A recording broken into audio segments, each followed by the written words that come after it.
आज हम लोग 12th क्लास के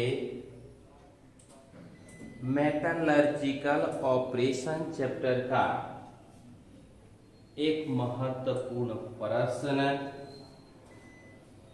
लोहा का निष्कर्षण पढ़ने और समझने का प्रयास करेंगे। लोहा का निष्कर्षण।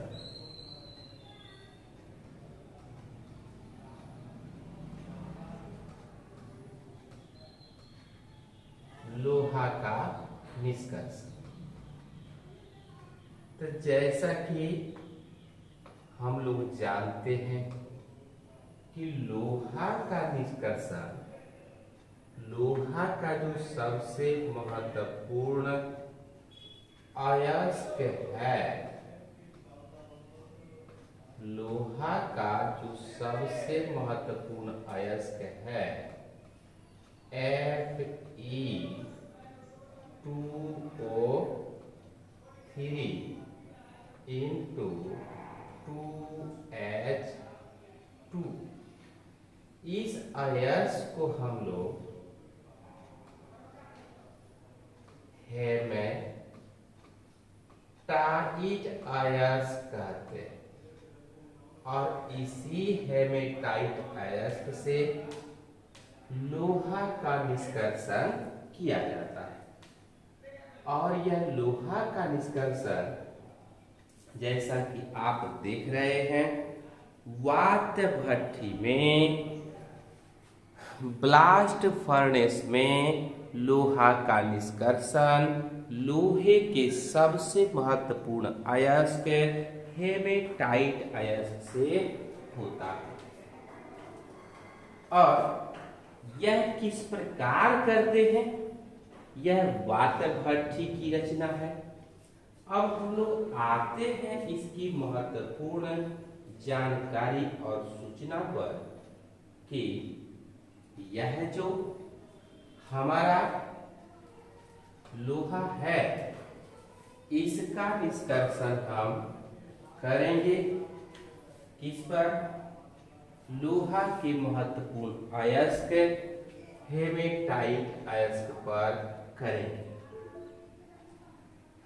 तो जैसा कि आप देख रहे हैं और जान रहे हैं कि लोहा का सबसे महत्वपूर्ण अयस्क जो है उसको हम हेमेटाइट अयस्क कहते हैं और इसी हेमेटाइट अयस्क से लोहा का निष्कर्षण किया जाता है।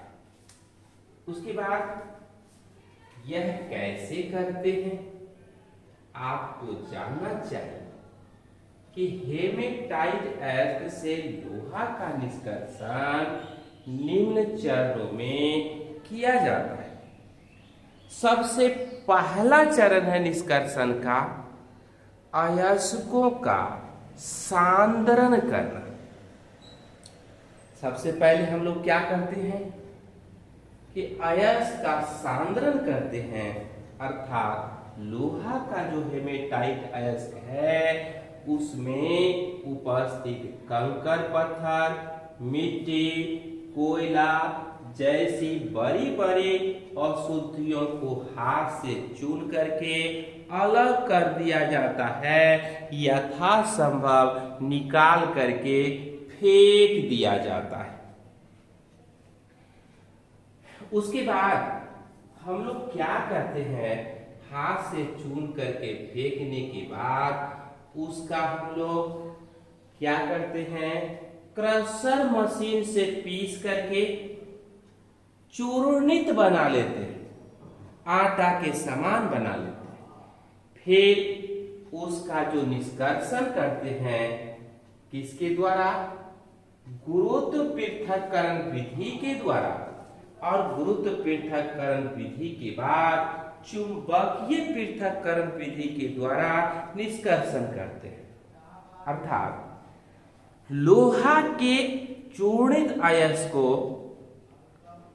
वायु की धारा में ओसा करके ओसावन विधि से, या फिर लोहा के चूर्णित अयस्क को चुंबकीय रोलर के ऊपर चढ़े हुए फीते पर चढ़ा करके उसको हम लोग क्या करते हैं, उसका निष्कर्षण करते हैं। तो जैसा कि आप जानते हैं कि लोहा चुंबकीय गुण वाला पदार्थ है, चुंबकीय रोलर के समीप आकर के गिरेगा और जो अशुद्धियां हैं उससे दूर जाकर के गिरेगी। इस प्रकार हम लोग लोहा का क्या करते हैं, सांद्रण करते हैं। और सांद्रण जब हम लोग कर लेते हैं, लोहा से यथासंभव अशुद्धि को हम लोग निकाल लेते हैं, कचरा को निकाल लेते हैं, तब हम लोग प्राप्त होने वाले लोहा के हेमेटाइट अयस्क का निस्तापन करते हैं। और निस्तापन में सांद्रित हेमेटाइट अयस्क को वायु की अनुपस्थिति में या वायु की अपर्याप्त मात्रा में उसके गलनांक से कमता पर गर्म किया जाता है, जिससे आर्द्रता मतलब उसमें जो पानी है, नमी है, वाष्पशील अशुद्धियां जो भाप बन करके उड़ सकती है, नहीं, वह अयस्क क्या होता है, अशुद्धियां दूर हो जाती है और उसके साथ साथ अयस्क जो है ऑक्साइड अयस्क में परिणत हो जाता है। जैसे सल्फर है तो सल्फर डाइऑक्साइड बना करके अशुद्धि के रूप में उड़ जाएगा यदि होगा तो। इसी तरह से आर्सेनिक है तो आर्सेनिक अपने आर्सेनिक के पेंटा ऑक्साइड के रूप में उड़ जाएगा। यदि इसमें फास्फोरस है अशुद्धि के रूप में तो फास्फोरस के पेंटा ऑक्साइड के रूप में उड़ जाएगा। और लोहा में क्या है, अगर Fe2CO3 है, लोहा के कार्बोनेट के रूप में है, तो लोहा का ऑक्साइड बनेगा और कार्बन डाइऑक्साइड के रूप में कार्बन डाइऑक्साइड गैस उड़ जाएगी। इस प्रकार यह जो लोहा है FeO ऑक्सीजन के साथ अभिक्रिया करके लोहा के ऑक्साइड अयस्क Fe2O3 में परिणत हो जाएगा। उसके बाद हम लोग क्या करेंगे कि अब इसका प्रगलन कराएंगे, पिघलाएंगे, अर्थात वात भट्ठी में इसको डालेंगे और इसमें क्या क्या डालेंगे, चूना पत्थर डाला जाएगा, कार्बन डाला जाएगा या कोक डाला जाएगा, और जो प्राप्त हुआ है निस्तापन से अयस्क सबको मिला करके वात भट्ठी में हम लोग इसको डाल देंगे। और डाल देने के बाद आप देखते हैं कि क्या देखते हैं कि जब हम लोग डाल देंगे तब यह जो देखते हैं कि हमारा जो हेमेटाइट अयस्क है यह वात भट्ठी की रचना है, एक भट्ठी के समान रचना है जिसकी बाहरी दीवार स्टील की बनी होती है, चमकीली होती है, अंदर की दीवार कच्ची ईंट की बनी होती है जो अग्नि सह है, उच्च ताप को सहन करने की क्षमता रखता है। घानी में यहां निकास द्वार है और इधर वायु का झोंका प्रवाहित करने के लिए प्रवेश द्वार हम लोग क्या देखते हैं कि घानी में जो अयस्क प्राप्त हुआ था, सांद्रण और निस्तापन करने के बाद वह अयस्क Fe2O3 के रूप में चूना पत्थर, कोक, बालू यह सब मिला करके हम लोग डाल देते हैं। फिर नीचे से यह जो गर्म वायु का झोंका है, मतलब आग है, इस रास्ते से हम अंदर प्रवेश कराते हैं। जब प्रवेश कराते हैं तो सबसे पहले जो कार्बन हमने डाला था, उस कार्बन या कोयला या कोक में आग पकड़ लेता है। जब आग पकड़ लेता है तो अयस्क पिघलने लगता है। नीचे का ताप 2170 केल्विन होता है। जैसे जैसे ऊपर की ओर जाते हैं ताप घटता जाता है और सबसे ऊपर का ताप 1070 केल्विन होता है। इसी बढ़ते और घटते ताप पर बहुत सारी रासायनिक अभिक्रिया होती है। जैसे कि आप देख रहे हैं, लोहा का अयस्क कार्बन के साथ अभिक्रिया करके लोहा को अपकृत कर देता है। कार्बन डाइऑक्साइड या कार्बन मोनोऑक्साइड का निर्माण करता है, जो निकास नली के द्वारा यह बाहर की ओर निकलता रहता है। उच्च ताप पर यह कैल्शियम का ऑक्साइड Si2O2 से अभिक्रिया करके calcium silicate CaSiO3 calcium silicate जैसे धातुमल का निर्माण करता है और यह धातुमल नीचे आकर के तली में गार के रूप में जमा होता रहता है। उच्च ताप पर लोहा भी पिघलता रहता है और पिघला हुआ लोहा अधिक भार के कारण सबसे नीचे आकर के तली में जमा होता है। लोहा और धातु मल को निकास नली के द्वारा निकाला जाता है। अब हम क्या देखते हैं कि जो लोहा प्राप्त हुआ है निष्कर्षण से, वह लोहा हमारा जो है यह कच्चा लोहा होता है।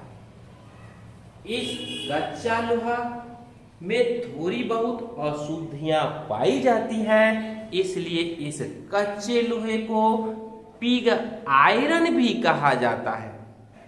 अब इस कच्चे लोहे का परिशोधन किया जाता है।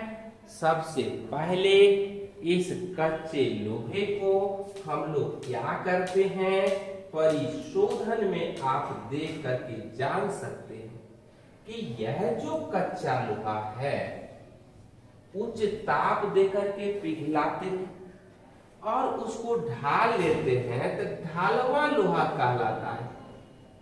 ढलवा लोहा में कुछ अशुद्धियां दूर हो जाती है, परंतु वायु का बुलबुला बन जाने के कारण यह फफोलेदार या कमजोर हो जाता है। फिर इसको गर्म करके पीटते हैं, जिससे वायु का बुलबुला बाहर निकल जाता है। यह पीटवा लोहा है, लोहा का सबसे शुद्धतम रूप और सबसे उपयोगी रूप है। जैसा कि इस वात भट्टी के अंदर ये सभी अभिक्रियाएं होती है, फिर इसके Fe2O3 कार्बन मोनोऑक्साइड के साथ अभिक्रिया करके Fe3O4 और कार्बन डाइऑक्साइड का निर्माण करता है। Fe3O4 कार्बन मोनोऑक्साइड के साथ अभिक्रिया करके 3FeO और कार्बन डाइऑक्साइड का निर्माण करता है। यह दोनों कार्बन डाइऑक्साइड गैस के रूप में निकास नली से वात भट्टी से बाहर चला जाता है, चूना पत्थर बालू के साथ अभिक्रिया करके कैल्शियम सिलिकेट नामक धातु मल का निर्माण करता है। फेरस के ऑक्साइड कार्बन मोनोऑक्साइड के साथ अभिक्रिया करके यह Fe लोहा को अवकृत कर देता है और कार्बन डाइऑक्साइड को बाहर निकालता है। यहाँ भी कार्बन कार्बन डाइऑक्साइड से अभिक्रिया करके मोनोऑक्साइड या डाइऑक्साइड का निर्माण करता है। FeO कार्बन के साथ अभिक्रिया करके लोहा को अवकृत कर देता है। इसलिए इसको हम लोग क्या कहते हैं? इस प्रोसेस को हम लोग कार्बन ऊष्मा अवकरण विधि भी कहते हैं।